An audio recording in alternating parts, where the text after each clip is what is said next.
City plus Marathi वाहिनीने काल देवगिरी नगरमधील सिडको उद्यान येथे दारू आणि गांजाचे अड्डे बनले आहेत, त्यामुळे येथील महिलांचा आक्रोश आणि बालकांची सुरक्षितता धोक्यात आली असल्याची बातमी प्रसारित केली होती।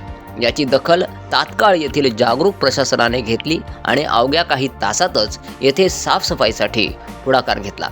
देवगिरी नगरमधील विजू कुबेर, दत्ता वारपे यांनी दाखल केलेल्या अर्जाचा तसेच दत्ता गायकवाड यांच्या माध्यमातून प्रसारित झालेल्या या बातमीचा सकारात्मक परिणाम म्हणून तात्काळ स्वच्छतेचे काम सुरू झाले। ही समाधानाची बाब आहे।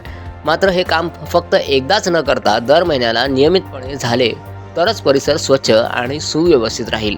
परिसरात वाढणाऱ्या असामाजिक आणि बेकायदेशीर कृत्यांना आळा घालण्यासाठी सीसीटीव्ही कॅमेरे तात्काळ बसवण्यात यावेत, ही देखील महत्त्वाची बाब आहे। संभाजीनगर प्रशासनाने तात्काळ दखल घेतल्याबद्दल सिटी प्लस मराठीतर्फे आभार आणि धन्यवाद। Bureau report city plus Marathi.